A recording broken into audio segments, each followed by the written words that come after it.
So we'll dive into who is the next head coach. You're right. It is Kyle Neptune. Worked under Jay Wright for just about a decade as an assistant coach for Villanova before becoming the head coach at Fordham last year. What can Villanova and college basketball fans expect with Kyle Neptune taking the reins in Philly?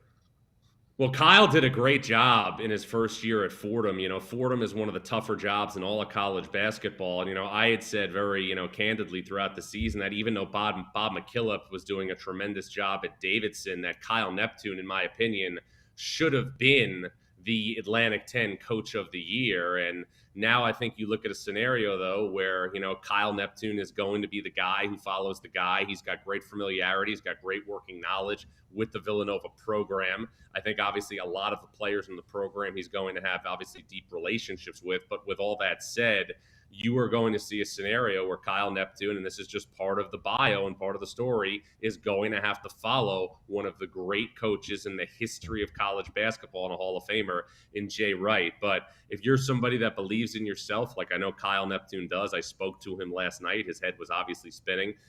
He's going to obviously have great confidence in his own abilities. And let's make it clear, Kyle Neptune was very impressive in his first year at Fordham, but now reliving obviously that type of success at Villanova in the Big East on the biggest stage that there is in college basketball, that's going to be an arduous task. So speaking of that immediate movement that Kyle Neptune now needs to do for Villanova, what does this timeline look like for him taking over the reins and then trying to rebuild or at least add to some of the Cats roster?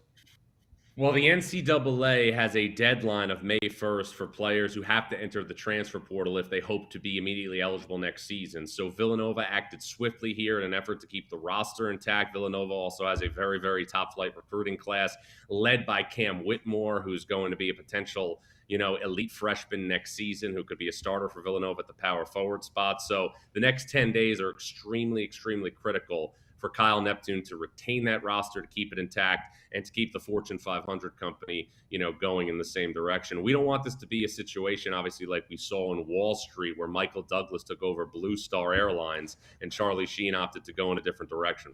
What do you think is a fair level of expectation for Kyle Neptune in his first year at the helm of Villanova basketball?